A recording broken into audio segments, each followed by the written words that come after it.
இலங்கை MP Arjuna என்கிற நபர் நாம் தமிழர் கட்சியினுடைய தலைமை ஒருங்கிணைப்பாளர் சீமான் அவர்களை பார்த்து, நான் மட்டும் தமிழ்நாட்டுக்கு துப்பாக்கியோடு ஆயுதத்தோடு வந்திருந்தேன் அப்படின்னா சீமானை சுட்டே கொண்டிருப்பேன் பார்க்குற இடத்துல, சீமான் மட்டும் யாழ்ப்பாணத்துக்கு வந்தால் நான் வெடி வச்சு கொன்னுடுவேன் சீமானை என்று இலங்கை பாராளுமன்றத்தில் இந்த எம்பி அர்ஜுனா பேசின பேச்சு சமூக ஊடகங்களில் காட்டுத்தீயாக பரவி கொண்டிருக்கிறது. நாம் தமிழர் கட்சி தம்பிகளுக்கு மத்தியில் ஒரு கொந்தளிப்பை ஏற்படுத்தியிருக்கு. நாம் தமிழர் கட்சி தம்பிகள் ஜனநாயகவாதியாக இந்த தெருப்பொறுக்கி நாயை கடந்து சென்றுக்கிட்டு இருந்தாங்க. ஆனால் இதுக்கு மேலே பொறுமையாக நிதானமாக இந்த சிச்சுவேஷனை கையாள முடியாது என்கிற நிலைக்கு நாம் தமிழர் கட்சி தம்பிகள் வந்திருக்காங்க. நீ துப்பாக்கியை எடுத்து அண்ணன் சீமானவர்களை சுட்டு தள்ளுற வரைக்கும் தமிழ்நாட்டில் இருக்கக்கூடிய நாம் தமிழர் கட்சி தம்பிகளுடைய கைகள் பூப்பறிக்குமா அப்படிங்கிற கேள்வியை இந்த புறம்போக்கு பன்னாட பரதேசி இந்த இலங்கை எம்பி அர்ஜுனாவை பார்த்து கேட்க வேண்டியிருக்கு. சரி, இதுக்கு முன்னாடி நீ எத்தனை பேரடா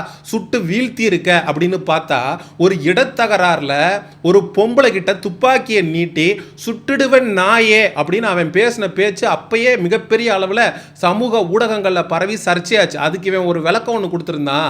அது வெறும் துப்பாக்கிங்க, துப்பாக்கியில் குண்டு இல்லைங்க, வெறும் துப்பாக்கியை வச்சு அந்த பொம்பளையை பயமுறுத்துறதுக்காக நான் துப்பாக்கியை நீட்டினடே.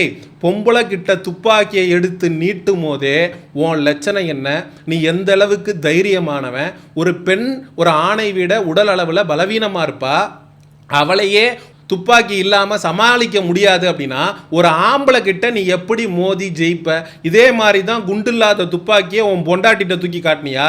ஆகா, துப்பாக்கியில் குண்டு இல்லையே நம்ம புருஷங்கிட்ட, இவன் கூட நம்ம வாழ்ந்து எண்ணத்தை கிழிக்க போகிறான் அப்படின்னு இவன் மனைவியே இவனை விட்டு போயிடுச்சுன்னா எப்படிப்பட்ட மானங்கட்ட பயலா இவன் இருப்பான்? ஏடா பொம்பளை கிட்ட வீரத்தை காட்டுற மானங்கட்ட புறம்போக்கு, ஏடா சிங்கள கைக்கூலி நாயே, ராஜபக்சே கிட்ட வாங்கி திங்கிற பன்னாட பரதேசி, நீ அண்ணன் சீமானவர்களை துப்பாக்கி எடுத்து சுட்டுட்டு தமிழ்நாட்டில் எப்படிரா உன்னால திரும்ப கிளம்பி உன் நாட்டுக்கு போக முடியும் நீ நம்புற? அதாவது ஒரு நாயை நீங்க வீட்டில இருந்து வாக்கிங் கூட்டிட்டு போகும்போது அங்க நம்ம நடந்து வந்தோம்னா அந்த நாய் பாட்டுக்கு கண்டுக்காம ஒண்ணு கடிக்கும், மோந்து பார்க்கும், அது பாட்டுக்கு போயிடும். அதே நாய் வீட்டில் கட்டி போட்டு வச்சிருக்கிறப்ப அந்த வீட்டுக்கு போனீங்கன்னா அப்படின்னு குலைக்கும். நீ இதே ஆம்பளையா இருந்து தமிழ்நாட்டில் சீமானவர்களை நான் சுற்றுவேன் துப்பாக்கி எடுத்து அப்படின்னு தமிழ்நாட்டு ஊடகத்திட்ட நீ பேசிட்டு அதுக்கப்புறம் போயிருந்தா நீ ஆம்பளை.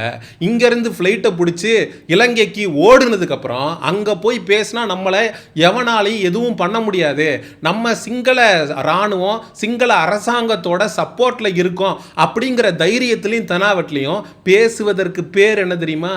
கேவலம். நீ உண்மையான ஆம்பளையா இருக்கிறவன் இங்க நின்று பேசியிருக்கணும். தமிழ்நாட்டில இருந்து ஓடி போயிட்டு உனக்கு என்னடா எகத்தாளம் கேட்குது? அண்ணன் சீமான் அவர்கள் நீ எப்படி சுட்டு தள்ளுவ? குண்டில்லாத துப்பாக்கியை வச்சா? அதை நான் சொல்லலைங்க, அவன் தான் சொல்லியிருக்கான். அதை துப்பாக்கி எடுத்து அந்த பொம்பளைட்ட நீட்டி அது மிகப்பெரிய அளவில் சர்ச்சையாயிருச்சு. இவன் கைதாகக்கூடிய ஒரு சூழ்நிலையும் உருவாயிருச்சு. அப்போ அந்த கைதுல இருந்து தப்பிக்கிறதுக்கு இவன் மேல எந்த விதமான நடவடிக்கையும் எடுக்கக்கூடாதுன்றதுக்காக நான் சும்மா மிரட்டுறதுக்காக குண்டில்லாத துப்பாக்கியை தூக்கிட்டு போனேன். அந்த பொம்பளை என்னை தாக்கி எனக்கு மிகப்பெரிய அளவில் காயம் ஏற்பட்டுருச்சு. ஏண்டா பொம்பளை கிட்ட அடிவாங்கின மானங்கட்ட பயணி நீ அண்ணன் சீமானவர்களை துப்பாக்கி எடுத்து சுற்ற போறியா? டே, நடக்கிறத பேசுடா. ஒருத்தன் அண்ணன் சீமானவர்களை துப்பாக்கி எடுத்து சுற்றுவேன், யாழ்ப்பாணத்துக்கு வந்தா வெடி வச்சு சீமானை தகர்த்துருவேன் அப்படின்னு பேசிக்கிட்டு இருக்கான். ஒரு அரசியல் கட்சி தலைவர் கூட அதை கண்டிச்சு இப்ப வரைக்கும் ஒரு அறிக்கை அப்படிங்கிறது வெளியிடல. இதே திருமாவளவன் அவர்களை ஒருத்தர் முறைச்சிட்டாரு அப்படின்னு சீமானவர்கள்ட்ட கேள்வி எழுப்பினப்ப எங்க அண்ணனை முறைச்சா நானே முதல்ல அடிப்பேன் அப்படின்னு சொன்னவர் அண்ணன் சீமானவர்கள். ஆனா அவரை ஒருத்தன் சுற்றுவேன்னு சொல்றான். இப்ப வரைக்கும் இருக்கிற எல்லா அரசியல் கட்சி தலைவர்களும் வாய் மூடி மௌனம் காப்பது ஏன்? இதே வேற யாராவது ஒருத்தர் ஸ்டாலின் அவர்களையோ விஜய் அவர்களையோ துப்பாக்கியை எடுத்து நான் சுற்றுவேன் அப்படின்னு ஒருத்தன் சொன்னா இந்நேரம் தமிழ்நாட்டில் என்ன நடந்திருக்கும்? தமிழ்நாடு முழுவதும் போராட்டம் வெடிச்சிருக்கும். இந்நேரம் அப்படி பேசிய நபர் மீது வழக்கு அப்படிங்கிறது பதியப்பட்டிருக்கும். ஆனால் இன்னைக்கு முதலமைச்சராக முதலமைச்சராக இருக்கக்கூடிய மாண்புமிகு தமிழக வெற்றி கழகத்தினுடைய தலைவர் விஜய் அவர்கள் இந்த எம்பி அர்ஜுனா மீது வழக்கு பதிவு செய்து சட்ட ரீதியான நடவடிக்கையை எடுப்பாரா? ஏன்னா லிட்டரலா இது ஒரு கொலை மிரட்டல். இதே அர்ஜுனா அவர்கள் நான் துப்பாக்கி மட்டும் எடுத்துட்டு போயிருந்தேன் அப்படின்னா சீமானவர்களை சுட்டு தள்ளிடுவேன் அப்படின்னு இவன் பேசுறான் அப்படின்னா நாளைக்கே இவன் தமிழ்நாடு கிளம்பி வர்றது கண்டிப்பாக அண்ணன் சீமானவர்களுடைய உயிருக்கு ஆபத்து. ஏன்னா பொம்பளைன்னு கூட பார்க்காம குண்டில்லாத துப்பாக்கியை தூக்கி நீட்டின ஒரு கேடுகட்ட மானங்கட்ட பையவன் இவன். அங்க இலங்கையில ஒரு பொம்பளை கிட்டையே வன்முறையில் ஈடுபடுவதற்கான முயற்சியை பண்ணியிருக்கான் அப்படின்னா இவனுக்கு எப்படி இந்தியாவுக்குள்ள தமிழ்நாட்டுக்குள்ள விசா கொடுத்து இவனை வந்து நீங்க வரவேற்கிறீங்க? இவனோட சேர்ந்து திருமாவளவன் அவர்கள் இனப்படுகொலை நாள் அன்னைக்கு மெழுகுவத்தி ஏற்றிக்கிட்டு இருக்காரு. எனக்கு ஒண்ணுமே புரியல. இப்படிப்பட்ட ஒரு வன்முறை வெறி கொண்ட இந்த நாயை தமிழ்நாட்டுக்குள்ள அனுமதிக்கிறது நாளைக்கு எப்படிப்பட்ட ஒரு அசாதாரண சூழலையும் தமிழ்நாட்டு அரசியல்ல ஏற்படுத்துறான். அதைத்தான் இன்னைக்கு முதலமைச்சராக இருக்கக்கூடிய விஜய் அவர்கள் விரும்புகிறாரா? இப்ப வரைக்கும் நாம் தமிழர் கட்சி தம்பிகள் ஜனநாயகவாதியாக இவன் அண்ணன் சீமானவர்களுக்கு எதிராக வைக்கக்கூடிய விமர்சனம், அவதூறு, இவன் சேற்றை அள்ளி வீசுறது, இது எல்லாத்தையும் நாங்க கடந்து போய்கிட்டு இருக்கோம். ஆனா எப்ப இவன் துப்பாக்கியை எடுத்து சீமான சுடுவேன், வெடி வச்சு சீமான கொல்லுவேன் அப்படின்னு சொல்றானோ கண்டிப்பாக அது ஒரு வன்முறைக்கு வழிவகுக்கும். அது ஒரு நாகரீக ஒரு ஜனநாயக அரசியலை வந்து எந்த கட்சிக்காரனாலையும் செய்ய முடியாது. இதே விஜய் அவர்களை துப்பாக்கி எடுத்து சுடுவேன் அப்படின்னு ஒருத்தன் சொல்லியிருந்தான் அப்படின்னா இதே தாவேகா தொண்டர்கள் இந்நேரம் என்ன பண்ணியிருப்பாங்க? அதே தான் நாம் தமிழர் கட்சி தம்பிகளுக்கும். அண்ணன் சீமானவர்கள் 15 ஆண்டுகளாக மக்களுக்காக களத்தில் நின்று போராடின ஒரு நபர். கொள்கை கோட்பாடு அப்படின்னு அவருக்கு கீழே இருக்கக்கூடிய தம்பிகளை ஜனநாயக வழியில பயணிக்க வச்சுட்டு இருக்காரு. ஆனா அந்த ஜனநாயக வழியை மாற்றி வன்முறை போக்குக்கு இந்த இலங்கை எம்பி அர்ஜுனாங்கிறவன் நாம் தமிழர் கட்சி தம்பிகளை தூண்டி விட்டுக்கிட்டு இருக்கான். இது தமிழ்நாட்டில் ஒரு அசாதாரண சூழ்நிலைக்கு வழிவகுக்கும்.